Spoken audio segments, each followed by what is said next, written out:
SCP-128, Kinetic Energy Entity. Object Class, Euclid. Special Containment Procedures. SCP-128 is to be held in a windowless containment chamber with blast-proof doors and walls and a ventilation system that maintains Class 100 clean room conditions inside. The interior of the containment chamber is to be monitored remotely by cameras, welded in place with protective grating. The speakers and laser monitoring system must be similarly welded into place and protected with grating. The entry to SCP-128's containment chamber must include an antechamber with a second, locked door that cannot be viewed from the chamber door.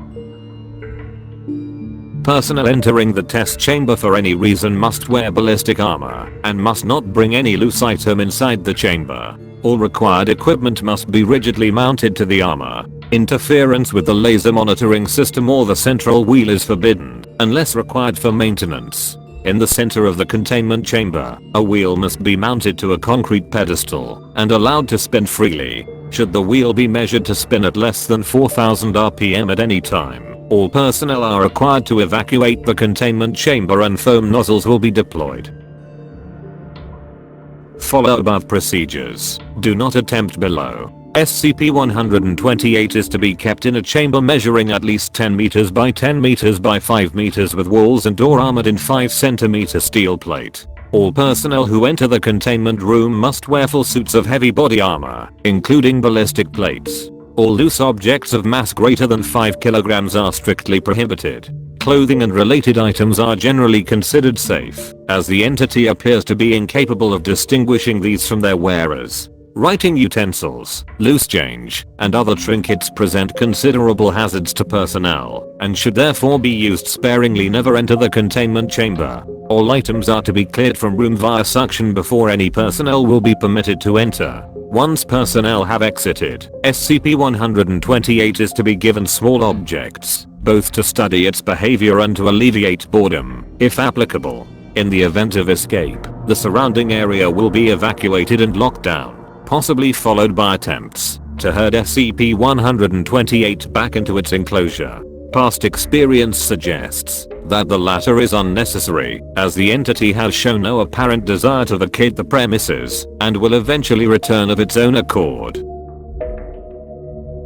Description: SCP-128 is an immaterial source of kinetic energy which can be conferred upon any non-living solid material within line of sight of the source. The source itself is motile, with a tendency to remain along the walls or at the central wheel of the containment chamber. The line of sight is blocked by any opaque material, including lead, steel, or even single sheets of paper, but not transparent materials such as ballistic glass. Opaque radiolucent materials will contain SCP-128's range of effect, suggesting that transmission of energy occurs at visible light wavelengths, but darkness does not prevent transmission of kinetic energy. Any loose non-living materials within line of sight of SCP-128 are at risk of anomalous propulsion to hazardous velocities. Items under 100 g in mass have been observed to accelerate to velocities of up to 900 meters per second in a period of 0.1 second, similar in force to machine gun fire. Analysis of the mass and velocity of every object undergoing acceleration indicates that the system of affected objects contains a constant linear momentum of 2,500 kg/meters per second, anomalously unconstrained by direction. It is therefore advisable to have many heavier items available to the object instead of fewer, lighter items.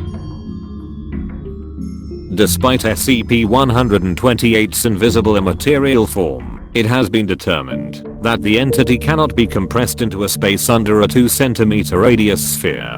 Such compression with opaque materials, however, is not advised, as dust particles within the space will be excited, generating extreme heat, potentially rupturing the compression container explosively. SCP-128 arbitrarily chooses which items to accelerate, with a slight statistical preference for new objects over older ones.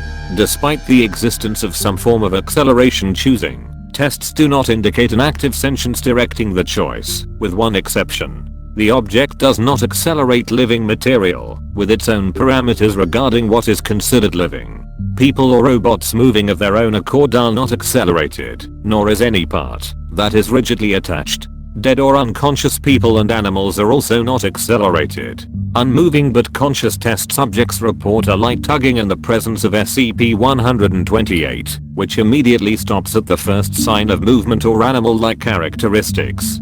Plants and fungi, alive or dead, are similarly not accelerated. Unpowered robots, however, are susceptible to acceleration.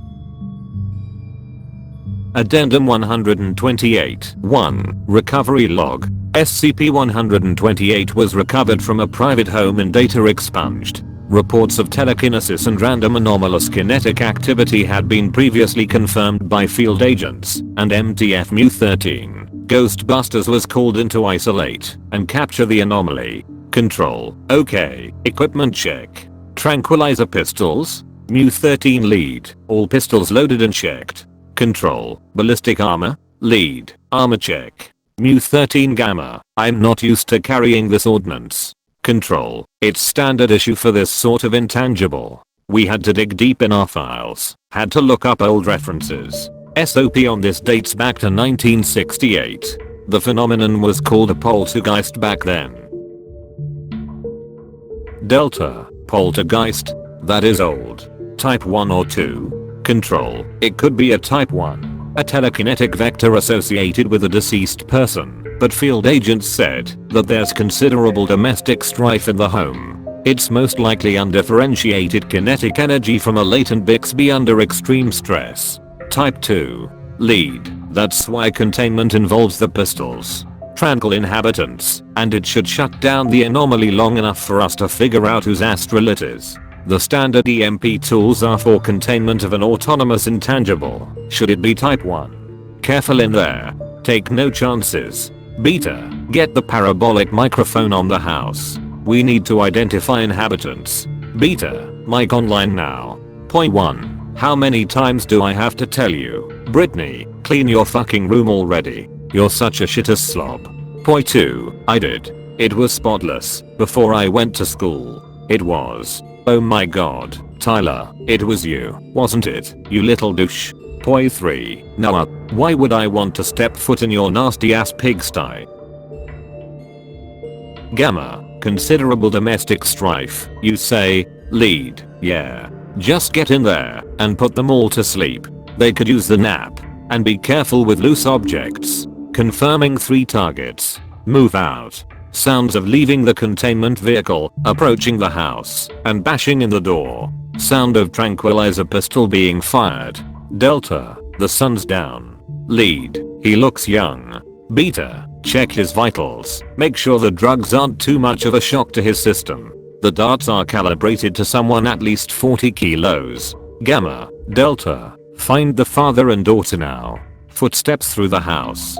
Sound of tranquilizer pistol. Gamma, father's down. Reaching for a shotgun. Glad we got to him first. Lead, good work. Gamma. Delta, find the daughter. Delta, tracked her to her bedroom. There's stuff everywhere, here, like a tornado ripped through here. Shades are pulled. She's got a pet hamster, but I don't see her. Trying the closet. Lead, careful. Delta, that's probably the source of the poltergeist activity. Delta, roger that. I just got hit in the face with a pillow. Lead, quick. Gamma, Delta needs backup. Screams heard. Sound of wood splintering. Sound of tranquilizer pistol firing. Delta, daughter is down. Repeat, daughter is down. Chair just got thrown against the wall. Bookshelf falling over. Activity increasing. Marbles. She has marbles. Ow. Lead, we got a type 1. Get out of the room. Delta, damn it, just, ow. Everybody out. Delta, grab my hand and pull.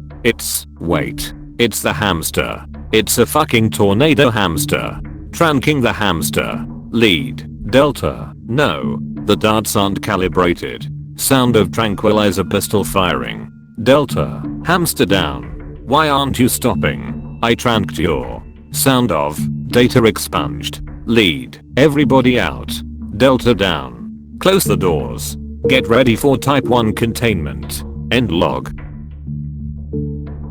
Closing notes. EMP deployment for Type 1 poltergeist containment functioned as expected, but failed to contain the anomaly. Mu-13 Gamma backed the MTF truck through the residence wall into the daughter's bedroom and opened the back doors. When the anomaly was observed to be inside the truck, the doors were shut and backup was called to tow the truck with accelerated debris in the armored trailer. Cover story of tornado striking the house was released.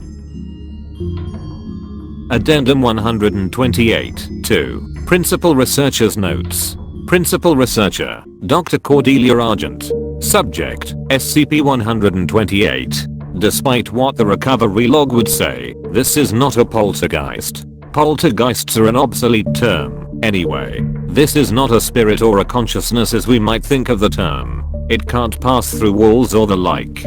This is a source of kinetic energy. I've updated the description to show this. It's hard to say what, precisely, it is, but it appears to be best thought of as a hole through which a constant momentum enters this universe. How this is accomplished is still the subject of further tests. In addition, the hamster did not have direct control over the phenomenon. If the hamster had conscious control, then the phenomenon would have ceased with its termination. Instead, if we continue the analogy of this being a hole, then the hamster was a valve covering the hole, which could be opened or closed to allow in more or less momentum. This valve appears to have been stuck open. So all the talk about us having the ghost of a telekinetic hamster in containment should stop. It's inaccurate.